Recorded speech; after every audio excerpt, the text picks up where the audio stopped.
Bonjour à tous, j'espère que vous allez bien. On se retrouve aujourd'hui pour une nouvelle vidéo sur le thème du Ramadan. Donc aujourd'hui, ce sera la préparation du Ramadan. J'ai acheté cette jolie vaisselle non pas à Action, mais dans un marché. Et les verres à thé, on me les a offerts.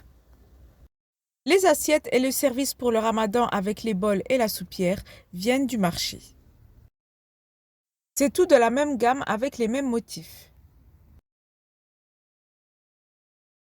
Du coup, je vais passer tout ça au lave-vaisselle. Voilà, je le remplis. Mais je le lancerai qu'une fois qu'il sera plein.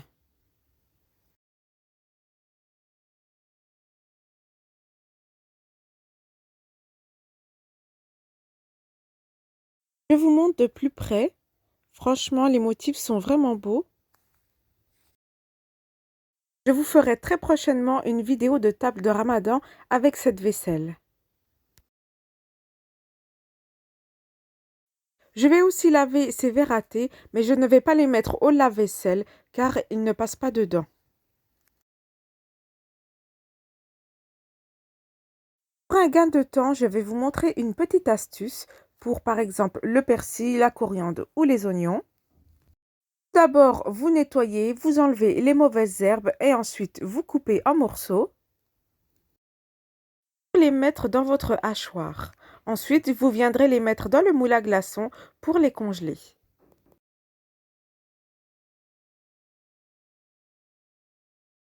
Ce fait, lorsque vous préparez votre soupe, vous pouvez directement ressortir un cube de persil ou de coriandre par exemple et le mettre dans votre soupe. Mettez directement la coriandre ou le persil dedans les moules. Vous n'avez pas besoin de rajouter d'eau. Et voilà le résultat. N'hésitez pas à bien appuyer pour que ce soit bien compact. Et on va le déposer au congélateur. Voilà, ça a bien congelé. On a des petits cubes.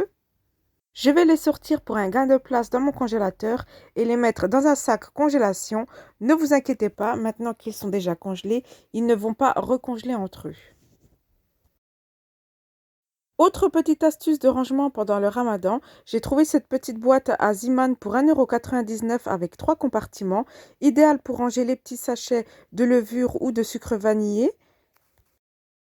C'est vrai que pendant le Ramadan, on aime bien faire des pains, des brioches ou des gâteaux. Donc là, c'est l'idéal pour ranger et pour trouver facilement.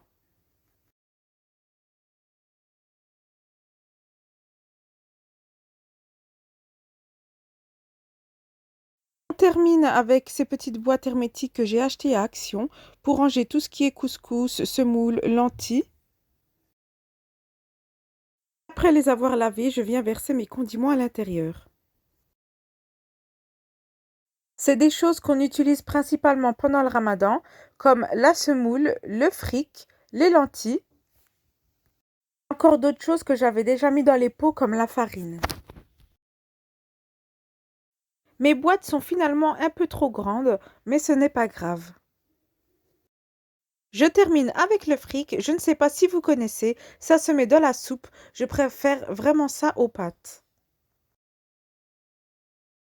Ensuite, je vais noter avec un stylo qui vient de chez Action. Vous pouvez écrire sur le plastique ou sur le verre et c'est effaçable.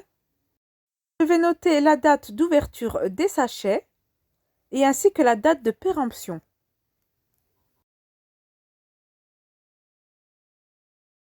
Pour différencier la semoule et le couscous, je vais quand même noter de quoi il s'agit. Pour le reste, ce sont des produits que j'utilise souvent et que j'achète au même magasin. Du coup, ce n'est pas la peine de noter la cuisson ou ce que c'est. Pour un souci d'esthétisme, j'écris au-dessus du couvercle, comme ça ne se voit pas directement. Voilà, cette petite vidéo touche à sa fin. J'espère vraiment qu'elle vous aura plu. N'hésitez pas à vous abonner à ma chaîne pour voir plus de vidéos. À bientôt!